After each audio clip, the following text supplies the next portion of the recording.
শান্তিপূর্ণভাবে ক্ষমতা হস্তান্তর করে দেশ ছেড়েছেন আসাদ।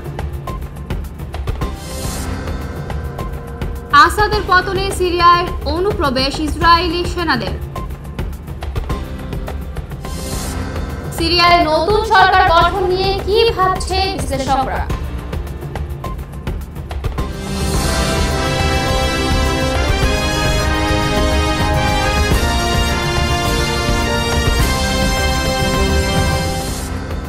আসসালামু আলাইকুম, আপনাদের সাথে আছি আমি নীলা ইসলাম। এতক্ষণ শুনছিলেন আন্তর্জাতিক অঙ্গনের সংবাদের শিরোনামগুলো, এবার জানাচ্ছি বিস্তারিত। শান্তিপূর্ণভাবেই ক্ষমতা হস্তান্তর করে দেশ ত্যাগ করেছেন সিরিয়ার ক্ষমতাচ্যুত প্রেসিডেন্ট বাশার আল আসাদ। এক বিবৃতিতে এমন মন্তব্য করেছেন রাশিয়ার পররাষ্ট্র মন্ত্রণালয়, খবর বিবিসির। বিবৃতিতে বলা হয়, শান্তিপূর্ণভাবে ক্ষমতা হস্তান্তর করে দেশ ছেড়েছেন বাশার আল আসাদ। তবে আসাদের সিরিয়া ত্যাগে কোনো ভূমিকা নেই মস্কোর। এমনকি আসাদের বর্তমান অবস্থান নিয়েও কোনো মন্তব্য করেননি মস্কো।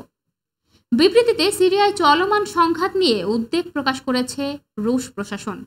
সহিংসতা বন্ধে সকল পক্ষকে আহ্বান জানিয়েছে ক্রেমলিন।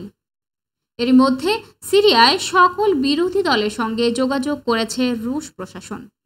সতর্কতা জারি করা হয়েছে সিরিয়ার অবস্থিত রুশ সামরিক ঘাঁটিগুলোতেও। প্রসঙ্গত, সিরিয়ায় প্রায় 50 বছরের বেশি সময় ধরে রাজত্ব করেছে আসাদ পরিবার। বাবা হাফেজ আল আসাদের কাছ থেকে 2000 সালে উত্তরাধিকার সূত্রে ক্ষমতা পেয়েছিলেন বাশার আল আসাদ। এদিকে আসাদের পতনে সিরিয়ায় অনুপ্রবেশ ইসরায়েলি সেনাদের। সিরিয়ার ক্ষমতাচ্যুত প্রেসিডেন্ট বাশার আল আসাদের পতনের পর সিরীয় ভূখণ্ডে বেশ কিছু এলাকায় অনুপ্রবেশ করেছে ইসরায়েলি সেনারা। টেলিগ্রামে এক বিবৃতিতে এ তথ্য জানিয়েছে তেল আবিব। ইসরায়েলি সেনাদের দাবি, সিরিয়া ও ইসরায়েলের মধ্যবর্তী বাফার জোনে মোতায়েন করা হয়েছে স্থল বাহিনীর অতিরিক্ত সদস্য, যারা কাজ করছে ইসরায়েলের সেনা, নৌ আর বিমান বাহিনীর সাথে।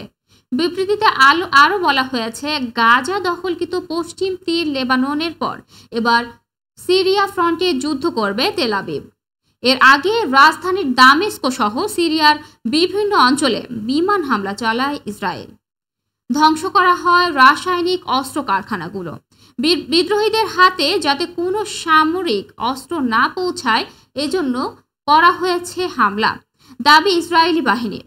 উল্লেখ্য, সিরিয়ায় প্রায় 50 বছরের বেশি সময় ধরে রাজত্ব করছে আসাদ পরিবার। বাবা হাফেজের আল আসাদের কাছ থেকে 2000 সালে উত্তরাধিকার সূত্রে ক্ষমতা পেয়েছিলেন বাশার আল আসাদ।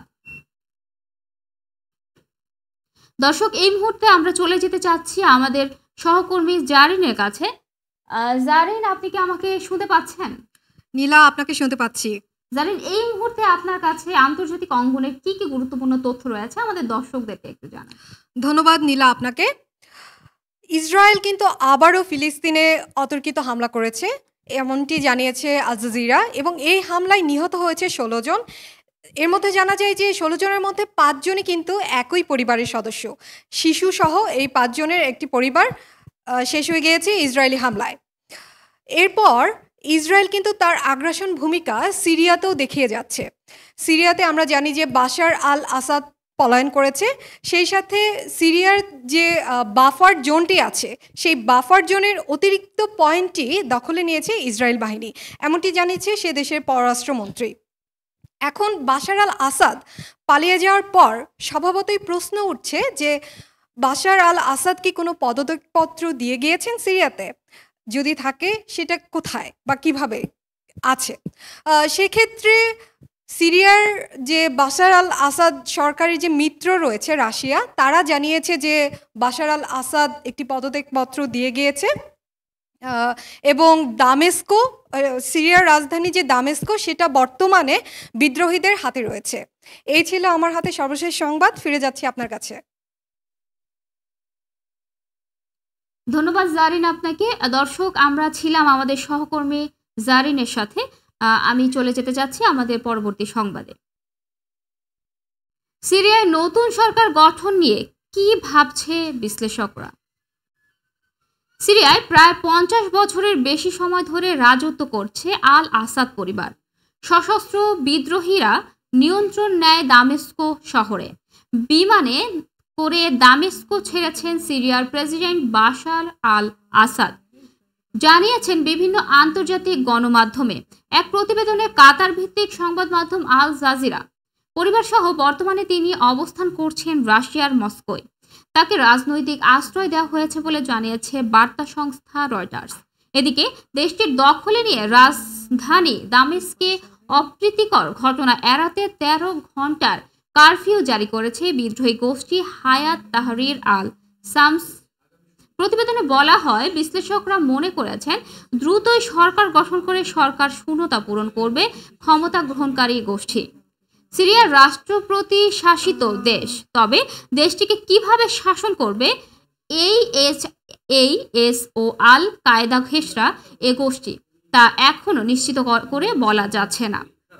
বিদ্রোহীরা এ গোষ্ঠী ইতিমধ্যে রাষ্ট্রীয় টেলিভিশন ও রেডিও সহ সব প্রতিষ্ঠান দখলে নিয়েছে।